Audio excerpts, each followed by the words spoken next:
Welcome to today's deep dive, where we're looking at this fascinating statistical data table and a comparative infographic. Yeah, it maps out human fatalities against different kinds of threats. Right, and our mission today is to completely rewire how you calculate risk. By pitting those deep cinematic fears we all have against the cold, hard statistics. Exactly. I mean, imagine you're at a New Year's Eve party, getting ready to pop a bottle of champagne.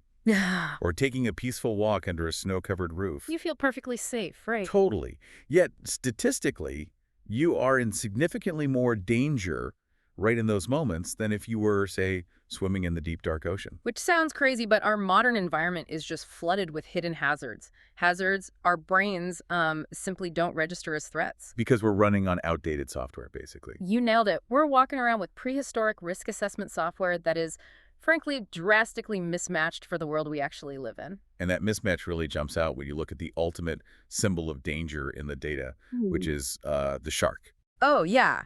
The classic movie monster. Right. You see a fin, the movie music swells in your head, and panic just sets in. But the data tells a completely different story. It really does. The table shows unprovoked shark attacks globally cause just 4 to 12 deaths a year. Wow, just 4 to 12. Yeah. Fearing a shark attack is essentially worrying about winning the world's most terrifying, least likely lottery. Well, we fall victim to the availability heuristic. Basically, our brains estimate the probability of something based on how easily we can recall examples of it. So because a shark attack makes international news. Right. It triggers that primal fear of being hunted, so it's highly available in our memory. Okay. We miscategorize intense media exposure as actual physical proximity. So we evolved to fear the dramatic, visceral threat, not the mathematically probable one. Exactly. So if the cinematic predators aren't the ones killing us, the data points to these mundane things we barely even notice. Like the New Year's Eve party. Yes. Champagne corks. They kill around 24 people a year. That is literally double the highest estimate for sharks. Double. Because, well, it's a pure numbers game based on frequency of exposure. We pop a lot of champagne. We do. We interact with pressurized glass bottles way more often than we paddle out into shark territory. And that winter walk is even worse. The data shows icicles claim about 115 lives annually. With, what, about 100 of those in Russia alone, right? Yeah, exactly. And the table also lists cows.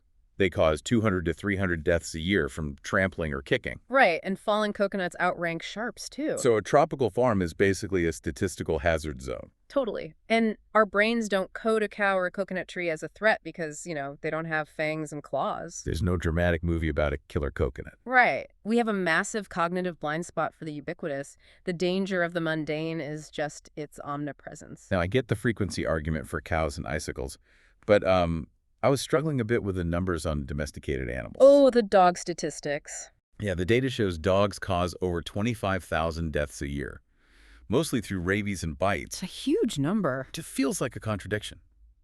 We selectively breed them to live in our homes and protect us, yet the fatality count is enormous.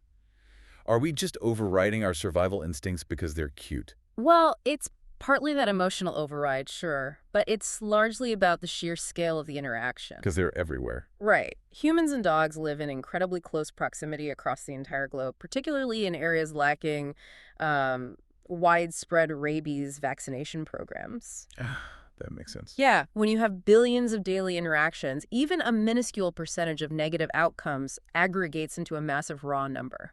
But even that 25,000 pales in comparison to the ultimate statistical heavyweight on this table. The one regarding exposure, yeah. The mosquito. Yep. Roughly 610,000 deaths a year, primarily through transmitting malaria. It's staggering. The true killer on our planet isn't a giant predator with rows of teeth. It's a tiny insect. A tiny insect that capitalizes on precisely the same mechanism we've been discussing. Relentless daily exposure across massive populations. And it doesn't trigger our fight-or-flight response at all. Not even a little.